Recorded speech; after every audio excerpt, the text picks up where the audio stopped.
souvenez peut-être que dans un épisode précédent, j'ai dit qu'il y avait 3 principaux types d'habitats sur la planète, à savoir les habitats marins, puis terrestres et de l'eau douce.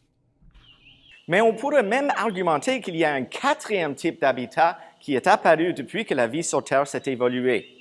Puisqu'il y a certains animaux qui détournent le nez à vivre dans un milieu marin, dulcicole ou terrestre, ils choisissent de vivre ailleurs. Mais c'est où ce 4e type d'habitat où ces animaux choisissent de vivre? Chez les autres organismes. On les appelle des parasites.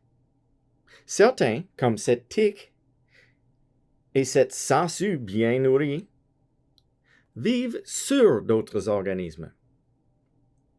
D'autres, comme ce ver nématode, choisissent de vivre dans d'autres organismes.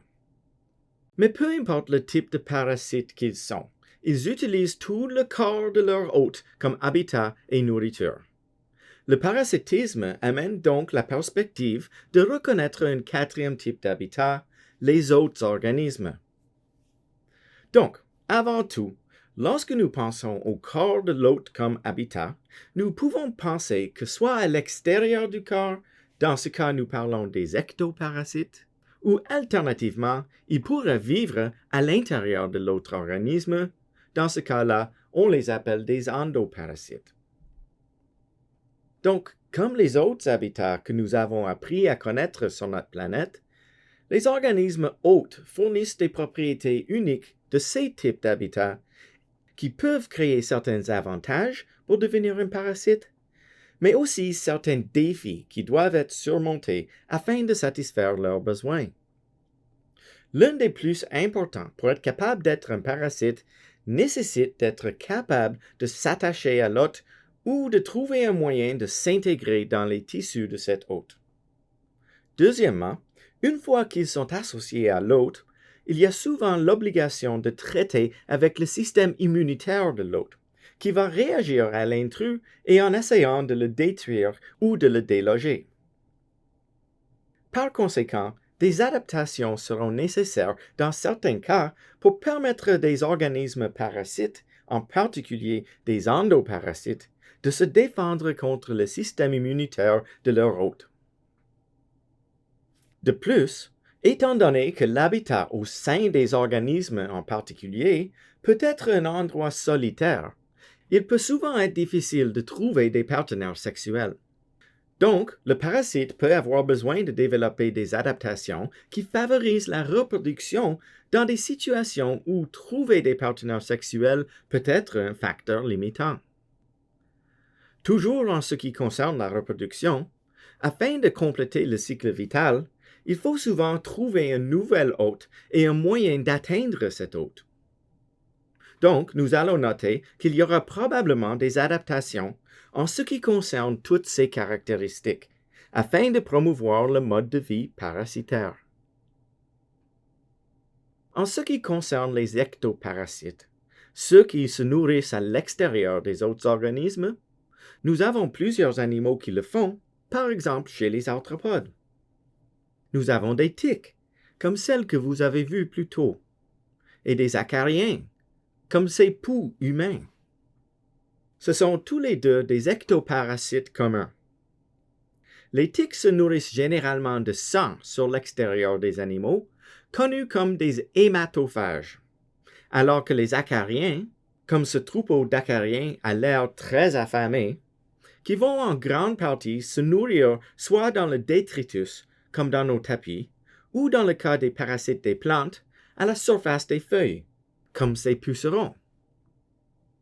D'autres ectoparasites du phylum des arthropodes, par exemple, peuvent être des puces ou des poux, qui sont très bien adaptés pour s'accrocher aux poils et se nourrir de la matière organique qui se trouve dans le pelage des mammifères.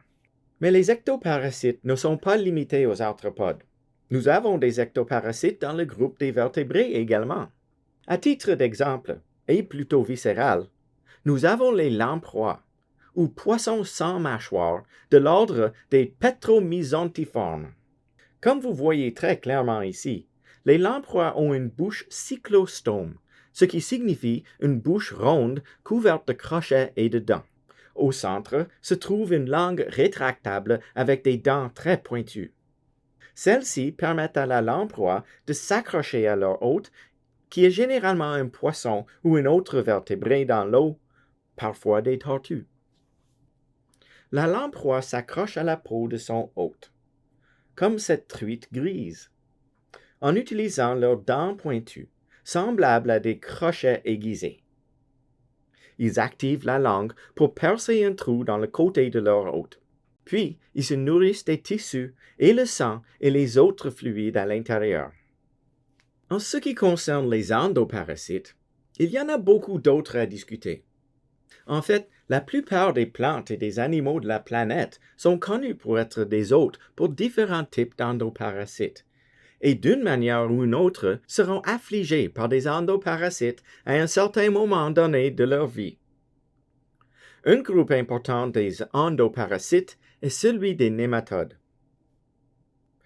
Le nématode est un phylum de vers ronds qui se trouve être aussi des pseudocélomates, qui signifie qu'ils ont un célum dans leur corps, mais cette cavité corporelle n'est pas entièrement enfermée dans le mésoderme. Et donc le mouvement de ces vers est limité à un déplacement latéral en se secouant. Cela place aussi une pression énorme sur leur tube digestif, à cause de l'absence du mésoderme ou de muscles pour protéger ces pressions exercées. Donc, en termes de locomotion, ce n'est pas très efficace s'ils vivent en liberté dans le monde, mais s'ils sont à l'intérieur des corps des autres organismes, que ce soit des plantes ou des animaux, l'environnement offre suffisamment de résistance d'un côté à l'autre pour que cette locomotion soit relativement efficace pour se déplacer d'un endroit à l'autre. Certains types de nématodes qui peuvent affecter des humains sont des vers intestinaux. Les vers intestinaux, comme ceux-ci, sont essentiellement ceux dans lesquels les vers adultes se nourrissent avec nous de la nourriture dans nos intestins et se reproduisent à l'intérieur. Leur cycle de vie comprend une phase à l'extérieur du corps humain où les œufs sont excrétés dans les fesses et se trouvent dans l'environnement extérieur. Pour que le cycle se termine, à un moment donné, il faut qu'il y ait une infection de retour dans un nouvel humain. Par exemple, avec une très petite larve qui pénètre dans les zones à peau fine entre nos orteils quand on marche pieds nus dans l'herbe. De là, elle migrerait à travers le système circulatoire pour trouver son chemin dans les poumons. Une fois que nous avons ces jeunes larves dans les poumons, elles remonteront la trachée jusqu'à notre bouche, où elles seront ensuite avalées. Et c'est le moyen par lequel ils passent du système circulatoire dans le système digestif afin de compléter le cycle vital en se nourrissant dans nos intestins, en trouvant un autre compagnon et se reproduisant à l'intérieur, puis en relâchant les œufs par les excréments dans l'environnement pour recommencer le cycle à nouveau. Certains vers nématodes sont en fait des causes importantes de problèmes de santé publique via des maladies dans le monde, y compris l'éléphantose, qui implique une forme de ver filiaire, c'est-à-dire un ver nématode qui est très très fin, qui souvent vont se loger et bloquer les tissus lymphatiques et provoquent des gonflements incroyables dans les membres en aval de ces tissus lymphatiques.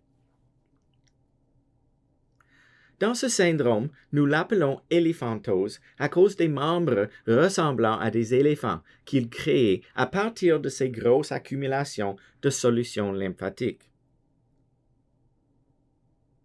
Il est intéressant de noter que la propagation d'un hôte à un autre de ce nématode particulier nécessite l'aide d'un insecte vecteur comme taxi.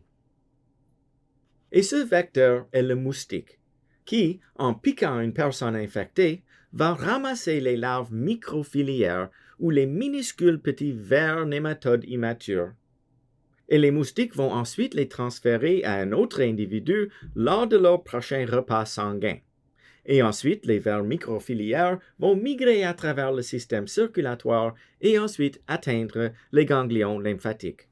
Donc, nous voyons un autre exemple de l'ingéniosité dans des adaptations, cette fois en utilisant un vecteur tiers en ce qui concerne la recherche de moyens pour compléter le cycle vital, et d'être capable de réaliser les besoins reproductifs dans ces organismes qui vivent cachés dans le corps de leur hôte. Il n'y a pas que les humains ou les animaux qui sont des hôtes pour des endoparasites. De nombreux insectes sont parasites sur des plantes, y compris ceux qui produisent des galles. Les galles, comme celles sur cette verge d'or, sont des réponses immunitaires des plantes qui ont eu un œuf déposé dans leur tissu. Qu'il s'agisse d'une guêpe ou d'une mouche qui pond des œufs dans une feuille ou une tige, la réponse de la plante aux produits chimiques sur la surface de l'ovipositeur, comme celle de cette guêpe biliaire, et l'œuf qu'elle a pondu, déclenche une croissance des tissus qui gonflent autour de l'œuf, comme nous le voyons ici. Pour le parasite, cela a l'effet pratique de protéger cette progéniture pour le développement larvaire, ainsi que de le nourrir sur les tissus de la gale à l'intérieur de sa chambre protectrice. Ce sont des exemples très intéressants de parasitisme dans lesquels l'organisme ne profite pas seulement de ses hôtes pour se nourrir, mais aussi manipule son système immunitaire de telle manière que cela profite au cycle de vie du parasite. Dans un épisode précédent, nous avons vu les vers plats, le premier groupe d'organismes qui ont évolué le mésoderme dans notre clade des Lophotrochozoaires. Nous avions seulement parlé des vers plats libres. Cependant, il y a aussi de nombreux vers plats qui sont endoparasites des vertébrés et des invertébrés. Par exemple, dans la classe des trématodes, il y a de nombreux endoparasites communément appelés des douves qui se nourrissent des cellules de leur hôte en tant que vers plats adultes. Et, en tant que tels, on note qu'il y a des suceurs oraux, des pinces et des crochets leur permettant de s'incruster dans les tissus et d'aspirer la nourriture liquide de l'intérieur. Ces douves ont une peau très épaisse, connue sous le nom de tégument, qui est une adaptation pour résister aux réponses du système immunitaire de l'hôte, pour essayer de détruire le parasite comme un intrus. Le tégument est aussi fortement replié en microvillosité, augmentant la surface et favorisant la diffusion des fluides nutritifs à travers la paroi du corps directement dans le parasite. Le cycle vital de ces douves implique une alternance entre un hôte reproducteur et un hôte de croissance, où le partenaire subit une reproduction sexuelle ou croissance développementale respectivement. L'hôte où le parasite va se reproduire est connu comme étant son hôte définitif. Et l'hôte intermédiaire est l'endroit où les parasites individuels vont croître et se développer, ou qui peuvent augmenter la taille de leur population par des moyens de reproduction asexués. Donc, un exemple de douve du foie qui peut se nourrir des humains est celle qui peut être attrapée en mangeant du poisson cru, parce que les douves en leur forme larvaire s'incrustent dans les muscles du poisson et forment un kyste dans lequel ils resteront dormants jusqu'à ce que le poisson soit mangé par un humain, qui n'a pas correctement cuit cette viande avant de l'ingérer. Ces kystes qui sont dans les muscles du poisson vont alors émerger, se développer en douves adultes et se nourrir de l'hôte humain pendant un certain temps avant de se reproduire. Et ensuite, les œufs provenant de cet hôte humain seront libérés à travers les excréments. Ils se trouvent leur chemin dans la colonne d'eau et sont ramassés éventuellement par un escargot se nourrissant de la végétation sous-marine. Cet escargot transmettra ensuite ses larves à l'hôte intermédiaire secondaire lorsqu'il sera mangé par un poisson, où il formera alors des kystes dans les muscles du poisson pour compléter le cycle vital une fois qu'il sera mangé par un autre vertébré. Comme un humain qui mange un repas de sushi. Miam, miam. Une autre forme de vers plat, ou platyhelminthes parasitaires, sont les ténias, ou vers rubans de la classe des Cestodea. Ces ténias se nourrissent également de nous-mêmes, mais ils le font dans la muqueuse intestinale. Et ils ont des têtes féroces, composées des crochets qui vont s'accrocher à la surface, y compris un certain nombre de ventouses qui leur permettent de s'attacher au revêtement intérieur de nos intestins. Leur corps est composé d'un grand nombre de segments répétés, connus sous le nom de proglottides, qui sont essentiellement des unités reproducteurs. Chacun de ces segments proglottides peut se libérer une fois qu'il est fécondé et libérer tout un paquet d'œufs par l'excrément afin d'augmenter rapidement la taille de la population et d'espérer la réussite de la colonisation d'un nouvel hôte une fois que ces œufs sont libérés dans l'environnement. Un cycle de vie typique de l'un de ces ténias est que les adultes se logent dans l'intestin et se reproduisent là-bas, soit avec un autre partenaire sexuel ou sinon par autofécondation de ces proglottides hermaphrodites. Le segment entier contenant tous les œufs fécondés sera libéré du corps du ténia et dans l'environnement par le biais des excréments de l'hôte et sera ramassé par un hôte secondaire ensuite.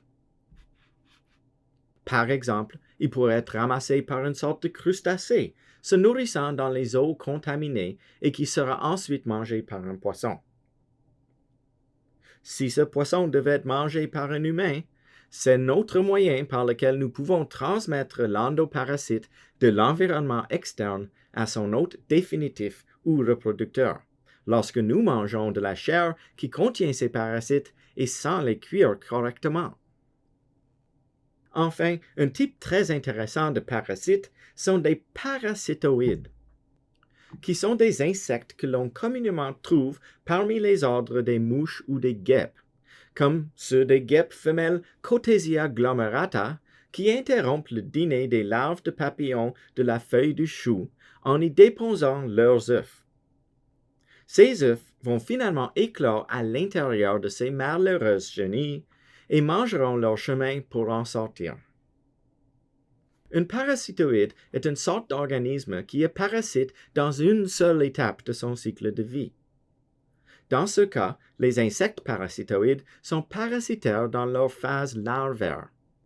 Pour les adultes parasitoïdes, leurs soins parentaux consistent à trouver un hôte pour leur progéniture, sur laquelle ils vont pondre leurs œufs, soit à la surface de cet hôte, auquel cas ils sont appelés des ectoparasitoïdes, ou soit à l'intérieur de cet hôte, étant un endoparasitoïde.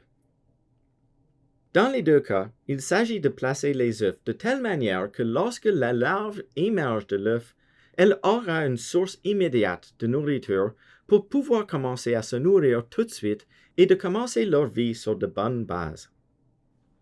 Par ailleurs, ce cycle de vie endoparasitoïde a été la base de l'idée derrière le film Alien, où les extraterrestres pondent leurs œufs à l'intérieur de l'hôte humain et se développent dans cette phase larvaire immature, ensuite pour émerger plus tard, une fois qu'ils ont consommé suffisamment de l'hôte pour pouvoir passer à l'étape suivante dans leur cycle de vie, terrorisant l'équipage du Nostromo. Donc, pour résumer, on peut dire que le parasitisme peut mener à un cycle de vie qui est très réussi, surtout s'il y a des défis très importants qui sont réalisés, notamment l'accès aux hôtes ou la localisation des partenaires sexuels pour compléter le cycle vital dans les divers comportements qui se trouvent dans l'environnement, tels une série de hôtes comme des escargots, des poissons ou, si on n'est pas chanceux, nous-mêmes.